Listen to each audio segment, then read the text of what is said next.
In 1954, Israel's own government planted bombs in its allies' cities and tried to make it look like someone else did it.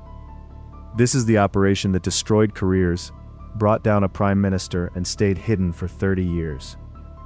By the end of this video, you'll know who really gave the order, why an innocent man took the blame for a decade, and how the cover-up finally collapsed. Stay until the end. The final document changes everything you think you know. It started with a problem. In 1954, Israel was worried Britain was about to withdraw its troops from the Suez Canal zone. Egypt wanted them gone. Israel didn't. So, Israeli military intelligence activated a covert network inside Egypt. Jewish Egyptian operatives, recruited years earlier, waiting for exactly this moment. Their mission? Plant bombs at American and British targets in Cairo and Alexandria, cinemas, libraries, a post office. Make it look like Egyptian nationalists or the Muslim Brotherhood did it. Convince the West that Egypt was unstable. Convince Britain to stay. It almost worked. Almost. On July 23, 1954, one of the operatives, a man named Philip Natanson, was placing a bomb in a Cairo cinema when it detonated early in his pocket. He survived. He was arrested, and under interrogation, the entire network unraveled. 8 Israeli agents were caught. This wasn't deniable anymore. Egypt had physical proof of an Israeli intelligence operation on its soil. Someone in Israel had to take responsibility. The question was, who? The man they chose didn't give the order. He didn't even know about the operation, but he was about to lose everything. His name was Pinhas Lavon, Israel's defense minister. The official operation was codenamed Operation Susanna. Lavon claimed he never authorized it. The military claimed he did, never named publicly. He simply continued his career. For 10 years, the Israeli government would not admit this was a frame-up. Lavon spent the rest of his life trying to clear his name.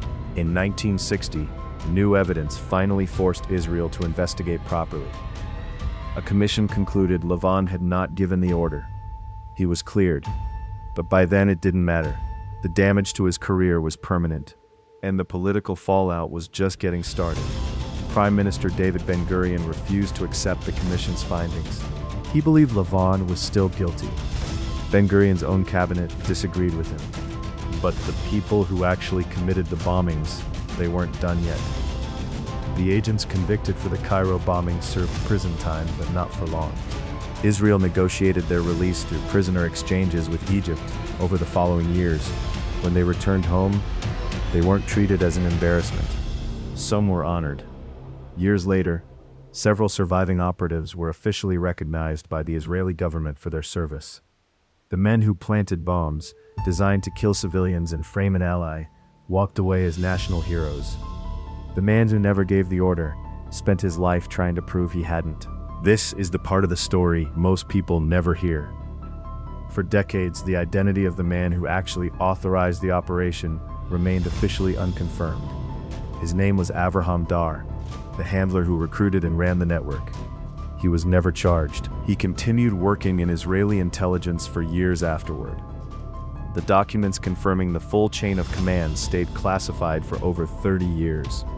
When parts were finally declassified, not through a deliberate decision, but through routine archive release, historians and journalists were able to piece together what Israeli officials had denied for a generation. Israel didn't formally acknowledge the operation as a state-sanctioned intelligence failure until the 1990s. 40 years after it happened, Pinhas Lavon never lived to see his name fully cleared in the public record. He died in 1976, still defined by an operation he never approved. The Lavon Affair isn't unique. Israel wasn't the only government running operations like this during the Cold War. Every major Western power had one. NATO had a secret army that operated inside its own member states for decades. It's called Operation Gladio, and it's the next series on this channel.